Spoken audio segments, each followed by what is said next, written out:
Carol was always interested in really understanding what unschooling was all about, being on your own curriculum, figuring it out on your own. And that's one of the reasons why a gap year was such a great fit for her. And she tells all about her experience halfway through her gap year about how things went. Take a listen.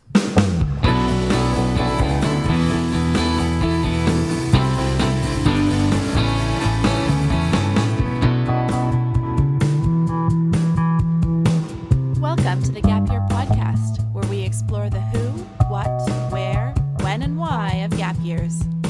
It's real people sharing their stories, ideas, and experts diving deep into how you can make the right decisions in order to have a meaningful gap year. This is the place to be no matter where you are on your gap year journey. I'm Michelle Dittmer, your resident gap year expert. Let's jump right in.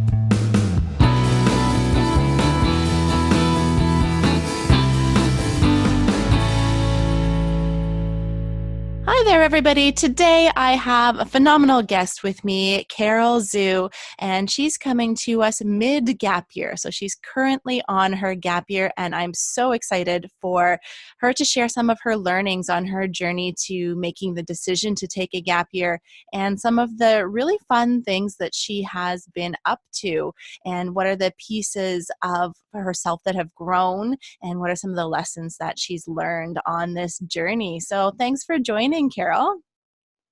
No problem. I'm very excited. This Ama- is super fun. Amazing. Can you tell us a little bit about yourself just so we get to know a little bit about Carol? All right. My name is Carol. I'm currently taking a gap year before going off to university, and I'm about 4 months into it right now since it's December. Yeah, I just graduated from grade 12 last year, so this will be a gap year between high school and university. Um, that's about it. Wonderful. That's so great.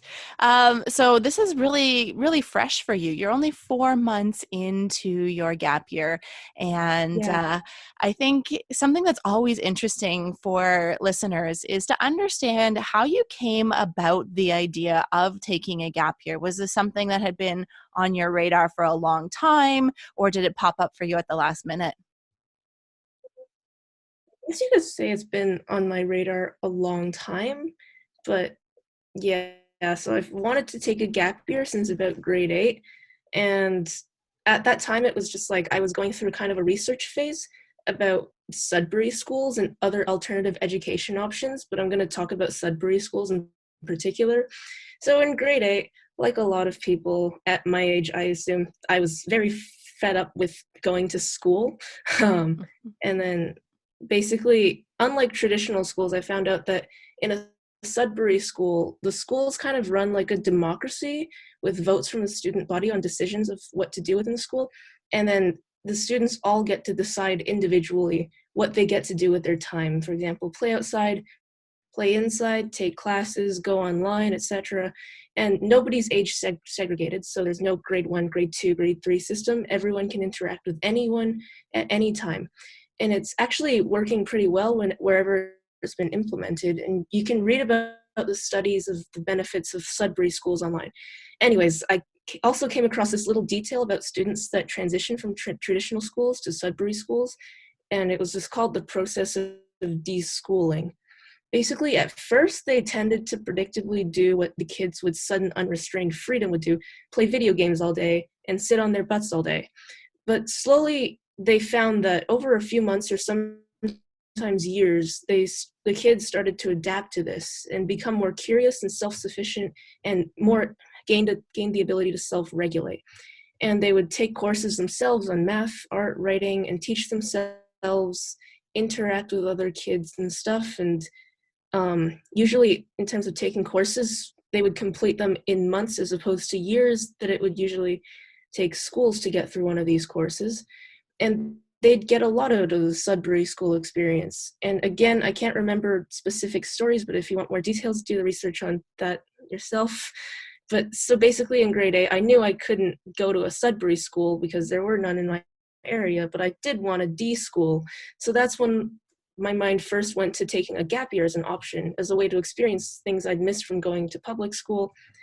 And that's when I first started to try and convince my parents that this is a good idea, Mom. Like, let me take a year off from school. Yeah. I So, think that's fascinating. We see a lot of it. I don't know if other people see it in their like Facebook feeds, but I get a lot of those things too with like these unrestricted kindergarten classes and forest schools. And we're really starting to see an emergence of that unstructured play and that unstructured learning really resurfacing. So I think it's really interesting that you made that association and you realize that in your community, the accepted pathway was formalized schooling, but you were craving some unstructured learning and an opportunity to take a little bit more control of your time and of your life. Is that accurate? yeah, I think that's like something all kids do get at this stage, like with traditional schooling being the most common form of schooling, especially like all over the world, actually. And I think that a lot of my friends also felt kind of the same way about school. So, yeah, I would say that that is pretty much the case.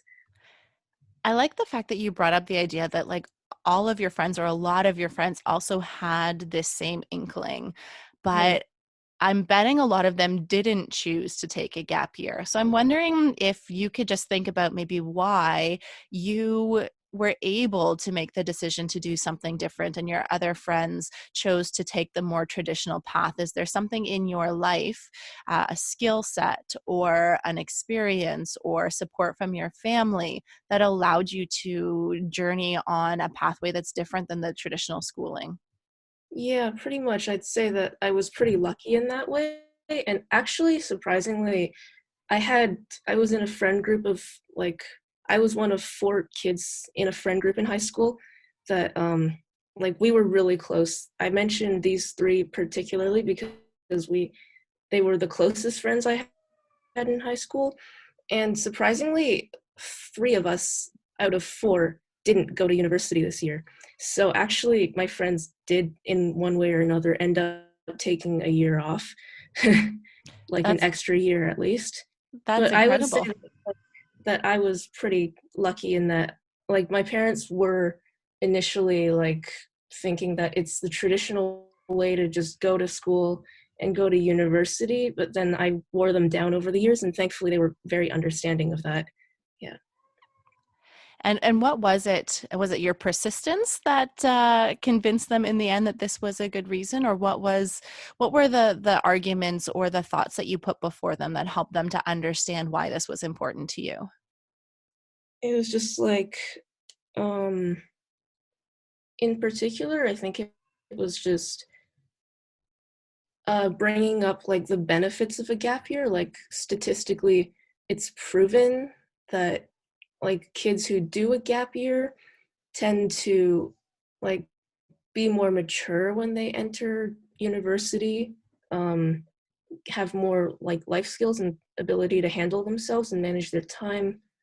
Uh, Also, a lot of kids who take a gap year are shown to have better grades than peers who had not taken a gap year. And things like a lot of the kids who have taken a gap year would complete their program before, like, unexpectedly, like, faster than most other kids who just didn't take a break. So also just be like helping burnout a lot, which is something that I experienced a lot at the end of high school, just burning out and not wanting to like study anymore. So yeah, just bringing up the kind of the logical research that I've done in support of a gap year, and then eventually my parents ended up doing their own research, and which made them more convinced of it, and they agreed to let me do it. I think that's great. And now, did you apply to university in your grade 12 year, or have you still yet to do that? Yes, yes, I did apply to university in my grade 12 year. Um, so actually, like what I found out in grade 12 was that you could actually apply to university. Most universities will allow you to apply for a deferral after you get in, which is basically like, hey, if you want to take a gap year, then this is what you have to do. And for some universities, it's like you have to send them an email. For some, it's like filling out an online form. For the university that I ended up accepting, which is Waterloo Software Engineering, I in Waterloo you had to send in an online application. There was a link to it, and then I filled out that application and I sent it in, and then that's how I ended up getting to do a gap year. I think that's important for a lot of the listeners to understand that a Yeah, lot of universities do have this option. So if there is a fear that you're not going to go back to university and you want that safety net, or you would like the support of your guidance counselors through the application process to university or college, that you can apply in your grade 12 year. And then upon receiving that acceptance, look into the opportunities to defer, which means that instead of attending this September, they will accept you for the following September. So you essentially have a year to take a gap year and to do something other than be a full-time student, which I think is really reassuring for a lot of parents and something that not a lot of people know is an option. And people are shocked when they hear like programs that are very competitive, like software engineering at Waterloo, still have this option. There's this fear that if I don't get in now, I'm never going to get in, and that's kind of the end of the story, when that's not actually true. So thank you so much for sharing about yeah, that definitely. process, because I think it's important that people realize that this is an option and it's not overly complicated. If whether it's a link or an email, or some of them will require a description of what you plan on doing on your year, so that they know that you're not going to be sitting on the couch playing video games all day every day. Yeah, they But do need you to provide a description, basically. For my deferral, at least for Waterloo, and then so basically I just had to describe like what I would be doing in my gap year and like my plans for it. It doesn't matter if your plans do end up changing. It's just that they need to know that you actually like have something in mind and don't just aren't just planning to sit on your butt all day and on the couch watching TV. Or and you I could, if you could like you could do that and then just say like, oh, this will benefit me in this way because, for example, like I'll recover from burnout by sitting on my couch watching Netflix. yeah, and I think that's really important, is the idea of having a plan, whether it's for your deferral or just in general, so that you have some sort of idea. One of the things that we at the Canadian Gap Year Association offer is a gap year planning tool to help people to plan out their year, to set some goals for their year. And so whether it's in conversation with your parents, convincing them that a gap year is a good idea and that you will be productive on that year, or for your university deferral, or for just putting a concrete plan, I think it's important that people understand the resources that are out there. So I'll link to that in the show notes as well. So if you are interested in getting access to a planning toolkit, we can definitely support with that. So I think that's a really great segue into maybe sharing a little bit about what you've been up to on your gap year. What are some of the things that you have now on your gap year made some space for, and why did you pick those activities? So like in 4 months so far, uh so far I've just been working on a lot of things that I never had the time to before.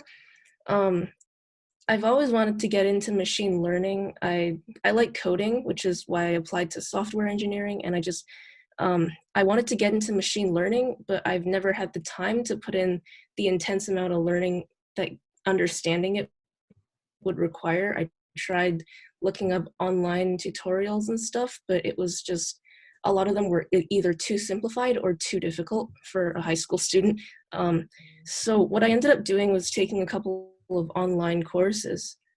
Um, there's this really good one on Coursera. Coursera has some really good machine learning courses.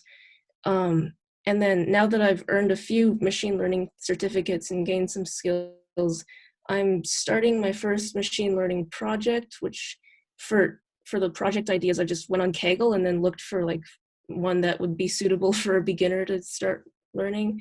And then Kaggle has a lot of good idea for just like machine learning projects, and they also provide data sets if you're looking for that kind of thing, by the way. Likewise, I've always wanted to get better at singing for a long time, and I finally had the time to get a singing coach. Um, I've taken up rock climbing, and I now go several times a week, which is something that I would not have been able to do in high school as well. Um, I attended a few parties and social gatherings with friends who are in grade 12 and grade 13 at my old school, which is not something I did a lot of in high school because I mostly just focused on academics. And yeah, I was a bit of the nerd archetype in school, but in my defense, so was half my school. We were a pretty academic school. So this time in my gap year, I started being able to hang out with people, which actually helped a lot. Um, Another thing I started doing was I managed to find a tutoring job, and I've applied for a few other jobs so far, but unfortunately, I haven't heard back from those ones yet. Um, I took up writing again, which is a hobby that I used to do a lot when I was a kid, but then I just quit in high school because, again, I had no time.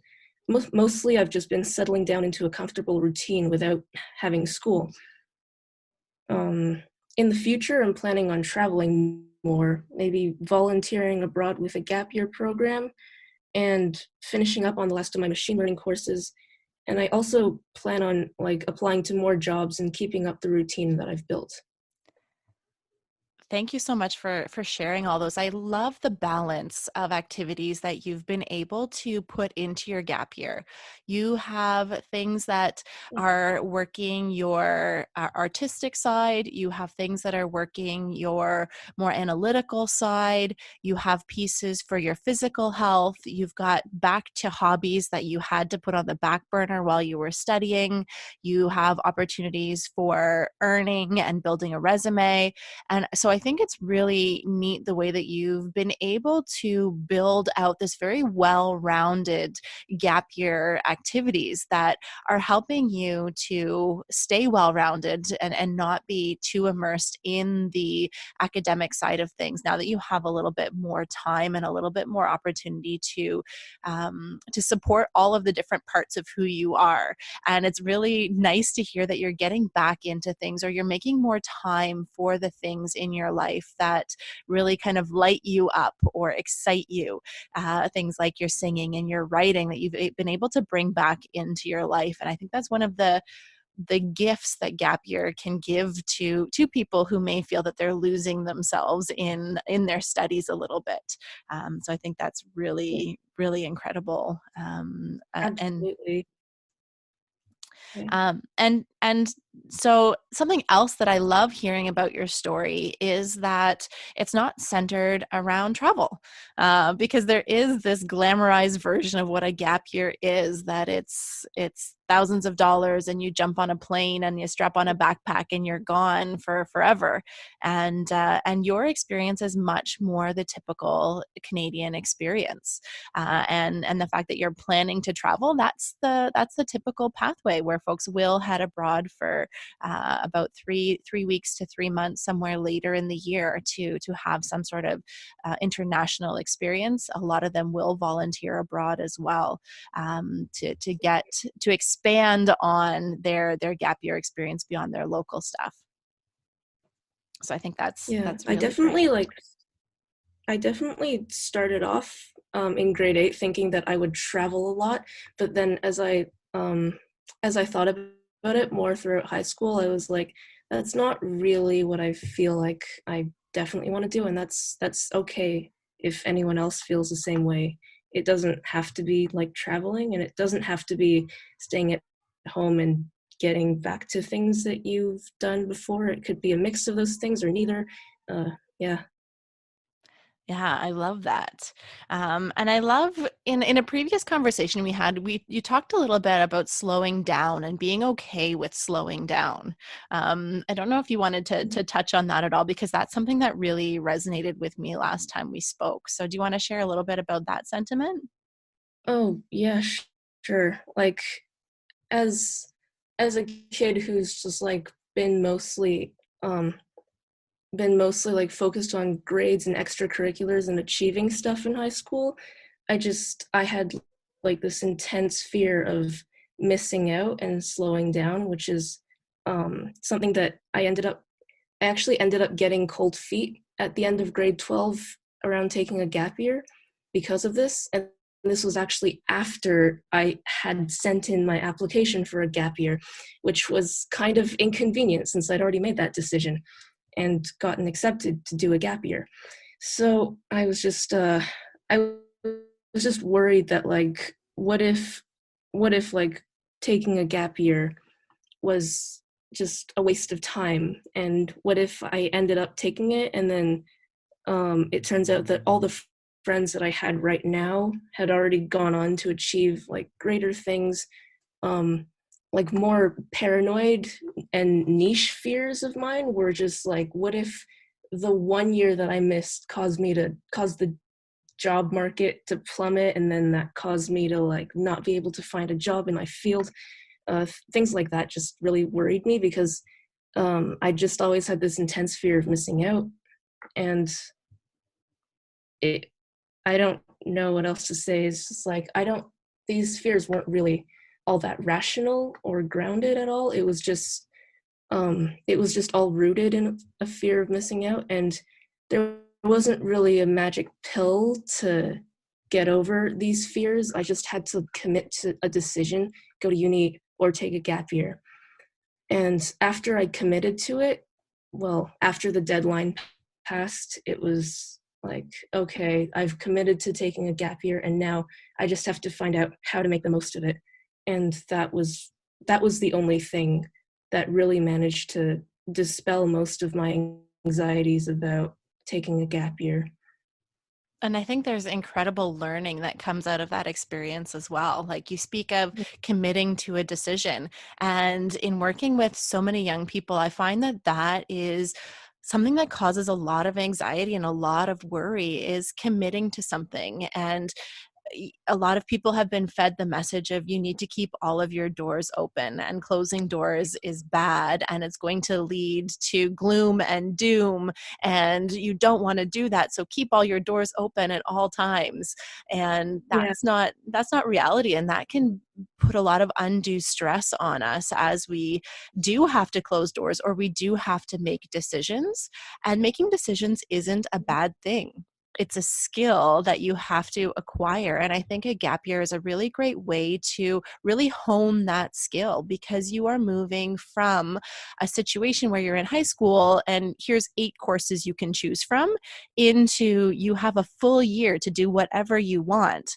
And the decision making process is happening on such a frequent basis that you get a lot of practice and you can develop a lot of confidence in that decision making. Do you have any comments on being able to make decisions now versus when you first started your gap year? um, I didn't know that it was the right decision when I made it, but I know it was now. Well, actually, I know that either decision would have been the right one, but I mean that it was the right decision in the sense that I'm enjoying this a lot right now, and I don't regret anything, and I like being able to de-stress. I'm also thinking it was a good decision because my program is going to be 5 years long, which is 5 years straight of alternating between working in a co-op and school like Waterloo does it. And it's going to be intense, so I'm glad that I took the chance to take a break from everything right now. Um, Also, surprisingly, I've been talking with a few of my friends who made it into the same program that I did, but went this year. And then this friend in particular, she told me that a lot of her class were had taken a gap year or had taken several years off because of various reasons, like maybe laws in their country, or just because like they wanted to take a grade 13, or they needed to. Um, they took a year off to work or travel or something. And then it ended up being that actually a large portion of her class was older than 18 and hadn't just come out of grade 12. So I kind of learned that you aren't really missing out on too much, and you won't be like the oldest in your class if you just take 1 year off. Yeah. And similar, going back to the conversation around the Sudbury schools about being segregated and working in a traditional school system, you are with students who are within 1 year of you for the majority of your education. And going into post-secondary, it's not like that. And but coming out of grade 12, you have an assumption that it will be like that. So I think that's a great Yeah. thing to really bring up, that you're going to be, when you go to university, whenever that happens to be, you're going to be surrounded with people of all ages, whether they are adults that have gone back to school, or people who have taken a couple of years off, or people who fast tracked and are in younger. So it really is going to be a more diverse population, and the experiences that you're bringing after taking a gap year are going to be valuable experiences to your cohort. Very cool. I like that. Um, I'm curious if you have any other obstacles that were in your way for taking a gap year. You talked about the self-doubt being a big piece. Were there other things that got in the way of you deciding to take a gap year, or any barriers that you've experienced while on your gap year? Um, I wouldn't say that, like, besides just, like, having a lot of anxiety around making that decision, and then before that, like, trying to convince everyone in my life that I was gonna do it, um, besides those 2, I wouldn't say that there were, like, too many obstacles around taking a gap year, but, like, once I had taken a gap year, I started to, like, seek out advice from friends who had taken a gap year before me. uh, One of them, like, told me that it was just, like, you if since you're not in a structured environment that you have to go to for 6 hours every day, um, you do tend to get a little lonely if you don't reach out to friends first. So, just anything that helps, uh, for example, like, just text a friend one day and say, like, "Hey, do you wanna grab a coffee or something?" That just, like, things like that, tiny little things will help, and yeah, I've found that that is the case. I've been more social, but I've been seeing people less because I haven't been in that structured environment. But yeah, if it that is one thing that I realized is it's way easier to be alone, but it's also fairly easy to not be alone if you have friends that you could just, like, hang out with, or even just, like, strangers. For example, going to rock climbing, I just at the rock climbing gym that I go to, there's just always people there, and I just talk to them. Uh, that's also something that I've been doing a lot, and it's helped me, like, be able to have casual conversation with strangers a lot more easily. Yeah, stuff like that. I really like that, because people underestimate how hard it is to make friends as an adult. When you're in school, you have these kind of forced friends, or friends of convenience, because you see them on a regular basis. And then when you step out of that system and you become an adult in the workforce, or in other places, the ability to make social connections in a different way is very different. And so you're really honing a skill that's going to really support you as you move forward in life, and to learn how to maintain friendships when you're not in a forced environment like school, is a great skill to have, and to be able to make new friends or make new casual acquaintances and to be social, I think is such a great skill. So thanks for sharing that too, because I think that's an underestimated skill, because we assume that you'll just always have friends and always be around friends. But to hone that, to cultivate new relationships, is a really, really solid skill. Love Yeah. it. Perfect. Is there anything that you think that you have really learned about yourself or about the world that you wouldn't have had the opportunity to do if you had gone directly into post-secondary? About myself About specifically? about yourself, or about the way that the world Yeah. works? Mhm. I'd say that the biggest life lesson I've learned was actually from the phase of my life where I was really doubting which decision would be the best. And during that phase that I was doubting my decision to make a gap year, I found that I built up both taking a gap year and going to university as terrible options that could potentially dictate the way the rest of my life would go. But now I see that both are good, solid choices, and taking a gap year isn't really all that terrifying or groundbreaking or even lonely. And again, I've known a lot of other people who have taken a year or several years off, and they ended up fine. And to anybody who's listening to this, you'll be fine being just 1 or 2 years older than most of your classmates. In fact, most likely there will be someone even older than you there. And I don't know if this lesson will stick yet the next time I'm faced with a major decision, but it is a step forward. I love that. Um, and I think if we could just circle back, you said you reached out uh, to some other people who you knew who had taken a gap year for advice when you were stepping into that decision for you. So I'm curious if you could reverse the roles as we kind of wrap up this conversation. What advice would you give to either your grade 12 self or to somebody who is now considering taking a gap year for themselves? So what advice would you give now being 4 months into the process? What would you share with someone else? Um, that's a good question. I would say that, like, for a while, that I I read something about how, like, productivity articles online saying that how if you keep saying that you aren't going to do something just because you don't have the time to right now, then you're probably not all that interested in it in the first place, and that's having no time is just an excuse. Um, and I would say that that's not really been true, not for me. It's like a lot of things that I always said that I didn't have time for in high school, I actually ended up doing in my gap year, like taking singing lessons and learning more about machine learning, writing more, exercising more, all of these things that I've always just said that I didn't have the time to do, I actually ended up doing. So if you're worried about taking a gap year because you feel like just because you feel like you won't be productive because if you feel like you're just making excuses in high school saying that you have no time, I'd say that for me personally, that wasn't the case, that I actually ended up doing these things when I did have time. So, yeah, you can surprise yourself with how productive you can be. Amazing.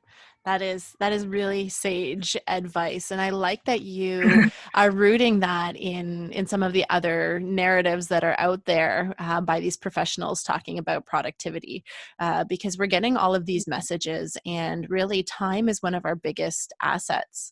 And when we talk about renewable and non-renewable resources, time is non-renewable.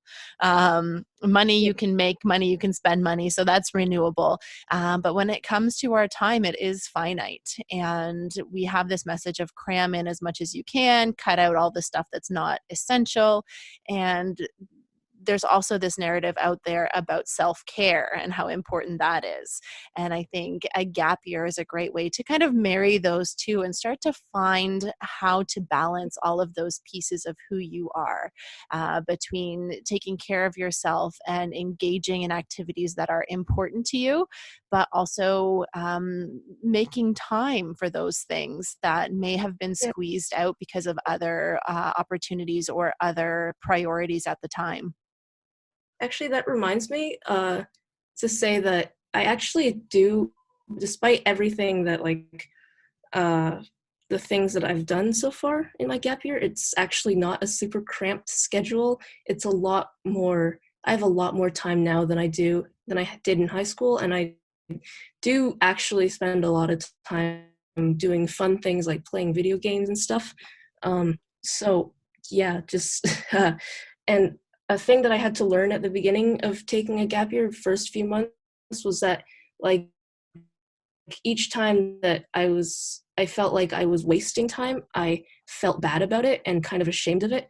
And then eventually I just kind of like had the idea, what if I just like treated this as something else that, just happens naturally, and just treat like productivity as something that'll happen naturally if I don't force it. And I think that that's helped me get a better relationship with working on things as well, just like letting myself waste time and also letting myself be productive whenever I feel like it. What a great lesson to take away. And I think all of the the parents listening to this can learn a lot from that as well.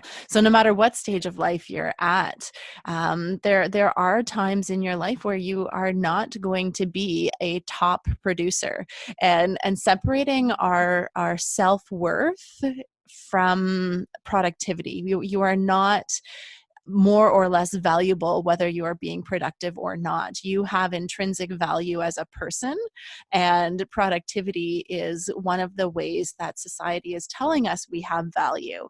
And so that's where the gap year can get a bad rap. Like, what's this going to look like on my resume? What am I going to do? How am I going to be productive on this year? That there's actually value in not being productive and finding out how to balance those two pieces. So I think you've come across a real nugget of gold in what you just said. Thank And I think that's really profound that you've been able to navigate that, and you've been able to come up with your own relationship with productivity in a way that's going to serve you really well. And I think that in taking that learning forward, especially going into a software engineering program, that is going to keep you much more mentally and emotionally healthy throughout your process, because it is going to be intense. And the fact that you now have this healthier relationship with productivity, and the way that you view it, and the way that you can prioritize when it's time to be productive and when it's time to relax a little bit, will serve you in the long run for sure. Thanks. I did realize that a little bit. Talking to grade 12s and 13s this year, a lot of them do have the same problem that I did, which is just like feeling terrible whenever they weren't being productive. And then, yeah, I think that taking a gap year did help me get over that a little bit. Yeah, that's huge. I know a lot of students who struggle with that, and a lot of adults who struggle with that as well. So I think that is definitely a key message to take out of this conversation for all of the listeners, is really understanding how to decouple productivity and happiness, and your sense of self-worth. So that's a huge piece there. Is there anything else you Yeah, wanted to take add it at before your own we? pace. Sorry? Oh, I was just saying, like, take it at your own pace. That's just really the thing that I was gonna add. Yeah, perfect. I love it. And I think what a great way to wrap up this conversation, and to talk about, and to just reiterate that take it at your own pace, and that you are not setting yourself on any particular path by taking a gap year. If it is the right decision for you, like you said, then it is going to be a great year that will just be a part of your journey, your life's journey. It's not going to be definitive about what all the next steps of your life will look like. It is just a piece of your journey that will help you to develop skills, help you to develop relationships, help you to develop a different sense of self, and to make time for the other things in your life that are important to you. So Carol, thank Yeah. you so much for sharing your experience with us on the Gap Year podcast. It was such a pleasure to speak with you today. Thank you. My pleasure.